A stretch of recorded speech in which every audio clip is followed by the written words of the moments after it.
Hello students. आज हम लोग जेईई एडवांस 2024 में पूछे गए फ्लूइड मैकेनिक्स का क्वेश्चन डिस्कस करते हैं। देखिए क्वेश्चन क्या है। Two large identical water tanks 1 and 2 kept on top of building of height h are filled with water up to height h in each tank। देखिए एक बिल्डिंग है, ये मान लीजिए हम यहाँ बिल्डिंग दिखा देते हैं। ये हो गया आपका ग्राउंड, और इस बिल्डिंग पर दो आइडेंटिकल टैंक है, दो आइडेंटिकल टैंक। अब आइडेंटिकल टैंक अगर है तो हम लोग दोनों का क्रॉस सेक्शनल एरिया क्या लेना होगा, सेम। ये मान लिए ए, तो ये भी टैंक का क्रॉस सेक्शनल एरिया ए। और दोनों में करा कि वाटर फील्ड है किस हाइट तक, तो एच हाइट तक। ये दोनों के लिए इस हाइट का वैल्यू दिया हुआ है स्मॉल एच, और इस बिल्डिंग का हाइट दिया हुआ है कैपिटल एच। और लास्ट में देखिए कैपिटल एच का वैल्यू भी लिखा है 16/9 स्मॉल एच। खैर, अब आगे हम लोग पढ़ते हैं question. Both the tanks contain an identical hole of a small radius on their sides close to their bottom. देखिए दोनों टैंक में आइडेंटिकल होल है और बॉटम के पास है। तो बॉटम के पास अगर होल होगा तो यहां से वाटर लीक करेगा, बाहर निकलेगा। यही होल बना दिया। दोनों आइडेंटिकल होल है, दोनों का एरिया सेम है, तो इस होल का एरिया मान लेते हैं स्मॉल है। तो यहां भी होल का एरिया कितना हो जाएगा, स्मॉल है। अब ध्यान से देखिए, a pipe of same internal radius as that of hole is connected to tank 2। इसको मान लिए टैंक 1 और इसको मान लिए tank 2, and pipe ends at the ground level. देखिए टैंक 2 से एक पाइप कनेक्ट किया और इसको कहाँ तक ले गया, ग्राउंड के लेवल तक ले गया। यही पाइप है, सेम क्रॉस सेक्शनल एरिया का ये पाइप है, ये ग्राउंड तक ले गया। और यहाँ कोई पाइप नहीं लगाया है। ध्यान से देखिए सिचुएशन को। When water flows from the tanks 1 and 2 through the holes, the times taken to empty the tanks are T1 and T2 respectively। इसका वैल्यू दिया है, देन रेशियो T1/T2। ठीक है, हम लोगों को निकालना है कि इस टैंक को खाली होने में और इस टैंक को खाली होने में जो टाइम लगेगा उसका रेशियो क्या होगा। तो सबसे पहले हम लोग टैंक 1 का निकालते हैं। टैंक 1 के लिए देखिए, मान लीजिए किसी टाइम हाइट है आपका y, वाटर लेवल का हाइट y है किसी टाइम। ये तो इनिशियल हाइट h दिया हुआ है, लिमिट में इसका वैल्यू हम लोग पुट करेंगे। तो ये तो इनिशियल जब हाइट दिया है तो इनिशियल ही रहने दीजिए, एक नया छोटा सा लेवल हम लोग दिखा लेते हैं। जैसे मान लीजिए किसी टाइम पर यहाँ पहुँच गया वाटर का लेवल, और ये हाइट है कितना, y। तो अगर वाटर का लेवल y है तो आप लोग बर्नौली थ्योरम में पढ़े होंगे, बहुत बार सॉल्व भी किए होंगे। यहाँ से जो वाटर आएगा यह आ जाएगा आपका √2gy, ये वेलोसिटी हो गया। तो v का वैल्यू हो गया आपका √2gy यहाँ से। अब हम लोग अगर, और यहाँ जो वेलोसिटी आएगा इसको मान लेते हैं v। तो अब हम लोग अगर यहाँ से इक्वेशन ऑफ कंटिन्यूटी यूज करें इस ओपन सरफेस के लिए और इस होल के लिए, तो इक्वेशन ऑफ कंटिन्यूटी क्या लिखेंगे, a1 v1। तो a1 हो गया कैपिटल A और v1 हो गया कैपिटल V, और इक्वल्स a2 का वैल्यू हो गया स्मॉल a, और वेलोसिटी सामने दिख रहा है √2gy। यही आपका इक्वेशन आ गया। अब देखिए, ये अगर हाइट y है तो y जिस रेट से चेंज करेगा वही कैपिटल V होगा, फ्री सरफेस का वेलोसिटी। तो कैपिटल V को हम लोग लिख सकते हैं a इंटू dy/dt, और इक्वल्स a √2gy। ये 2 है, तो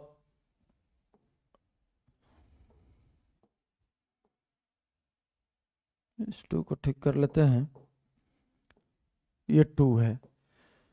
अब यहाँ देखिए dy/dt, ये तो रेट हो गया y के बदलने का rate, change of rate of y with respect to time. और यहाँ भी y है, खैर उस y से मतलब नहीं है, लेकिन ध्यान से देखिए जैसे जैसे वाटर यहाँ से बाहर निकलेगा यहाँ से y घटते जाएगा, मतलब y के बदलने का रेट नेगेटिव होना चाहिए। तो यहाँ क्या लगा देंगे, एक माइनस साइन लगा देंगे।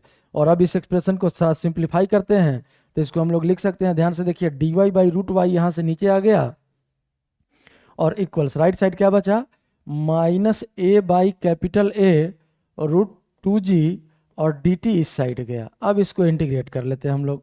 इंटीग्रेशन का लिमिट देखिए क्या होगा, t इक्वल टू 0 पर वाटर का लेवल क्वेश्चन में दिया हुआ है, स्मॉल h है, तो t इक्वल टू 0 पर y का वैल्यू हो गया h, और टाइम है t1 पहला टैंक के लिए, तो t1 टाइम पर हाइट हो गया 0, क्योंकि पूरे टैंक को खाली करना है, यही क्वेश्चन है।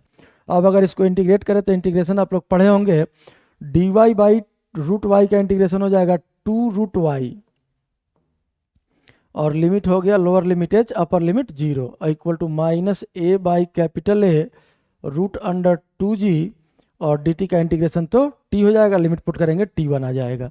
अब यहाँ से अगर लिमिट वैल्यू पुट करके हम लोग सॉल्व करें तो ये हो गया minus 2 root h equals minus a by a root under 2g into t1, और अब यहाँ से माइनस कैंसिल हो गया, और t1 का वैल्यू अगर हम लोग लिख लें तो 2 root h a by small a root 2g, ये आ गया आपका t1 का वैल्यू। हम लोग को निकालना क्या है, t1 और t2 का रेशियो निकालना है। तो देखिए अब t2 के लिए हम लोग अगर कैलकुलेट करें, मतलब दूसरे टैंक के लिए, तो यहाँ से जो वाटर बाहर निकलेगा इसका जो वेलोसिटी होगा, ये v बराबर कितना हो गया, कैपिटल H और प्लस किसी टाइम पर हाइट मान लिए y, यहाँ भी सेम कैलकुलेशन, किसी टाइम पर हाइट अगर y मान ली है, तो देखिए अब यहाँ के लिए डिफरेंशियल इक्वेशन हम लोग क्या लिख सकते हैं, ध्यान से देखिए, ये हाइट जब y है तो a1 हो गया कैपिटल A, और v1 क्या हो जाएगा, v1 हो जाएगा y के बदलने का रेट जो यहाँ था, कैपिटल V को हम लोग dy बाई dt लिखे थे, वही सेम कैलकुलेशन इसके लिए भी, तो इसको लिख लेंगे dy बाई dt, और इक्वल्स, चूंकि फिर से वही कहानी है, पानी जैसे जैसे बाहर जाएगा इस पाइप से y घटते जाएगा, y अगर घटेगा तो dy बाई dt नेगेटिव होगा, इसलिए हम माइनस लगा देते हैं। a2 यहाँ का भी एरिया a ही है, ये तो क्वेश्चन में दिया हुआ है कि पाइप का एरिया होल के एरिया के बराबर है, तो स्मॉल a और इनटू वेलोसिटी, तो अब यहाँ से जो वेलोसिटी हो गया, ध्यान से देखिए, ये वेलोसिटी हो जाएगा कितना, हाइट हो गया टोटल कैपिटल H और प्लस y, तो ये हो जाएगा root under 2gh plus y, तो root under 2gh plus y, ये a2 v2 हो गया। अब यहाँ से अगर हम लोग फिर से सिंप्लीफाई करें, जैसे पिछला में यहाँ सिंप्लीफाई किए थे, अगर इसको लिखें dy by root under h plus y equals हो जाएगा माइनस a रूट 2g और divided by capital A dt, फिर से इंटीग्रेट कीजिए। अब यहाँ देखिए t इक्वल टू 0 पर y का वैल्यू क्या था, y देखना है हम लोगों को, कैपिटल H तो कांस्टेंट है, y देखना है, तो y का वैल्यू तो स्मॉल h ही था, तो ये हो गया स्मॉल h, और t इक्वल टू t2 पर, सेकंड में टाइम है t2, तो t इक्वल टू t2 पर y का वैल्यू कितना हो जाएगा, y का वैल्यू 0 हो जाएगा। अब इसी को अगर इंटीग्रेट करें तो फिर से इंटीग्रेशन, अभी हम लोग देखे थे इंटीग्रेशन क्या आया था, तो ये हो जाएगा 2 root under h plus y, d y by root y का इंटीग्रेशन उसी फॉर्मेट का होगा, बस h कांस्टेंट है वही रहेगा, और लिमिट हो गया यहाँ कहाँ से कहाँ तक, h to 0 equals minus a root 2g by capital A into t2। अब अगर इसको हम लोग सिंप्लीफाई करें तो देखिए यहाँ पर जब 0 पुट करेंगे y के जगह पर तो बचेगा रूट कैपिटल H, और माइनस जब h पुट कर देंगे तो h प्लस h, तो ये हो गया 2 times root capital H minus root small h plus capital H, left side हो गया ये वैल्यू, और इक्वल्स हो गया माइनस a रूट 2g और divided by capital A into t2। अब यहाँ से अगर हम लोग स्मॉल h और कैपिटल H का वैल्यू पुट कर दे जो क्वेश्चन में दिया हुआ है, तो ध्यान से देखिए, कैपिटल H है 16/9 स्मॉल h, तो 16/9 स्मॉल h अगर हम लोग यहाँ पुट कर लेते हैं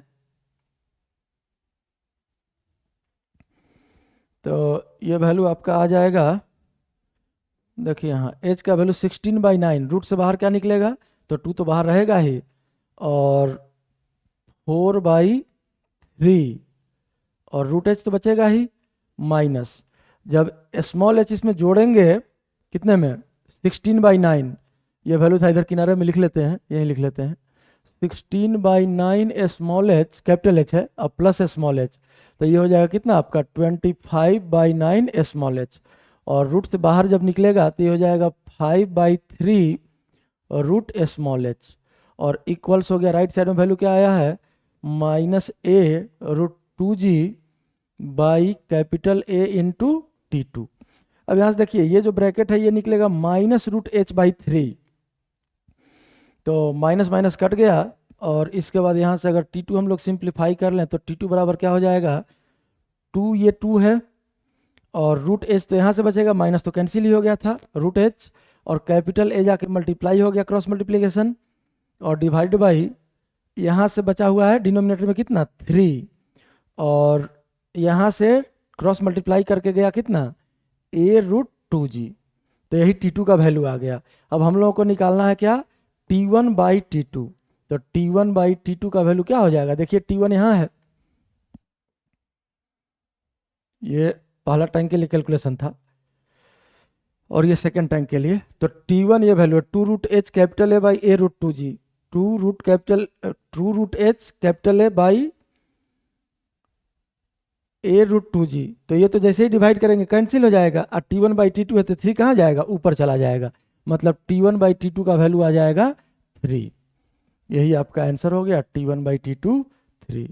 यही क्वेश्चन का सॉल्यूशन है।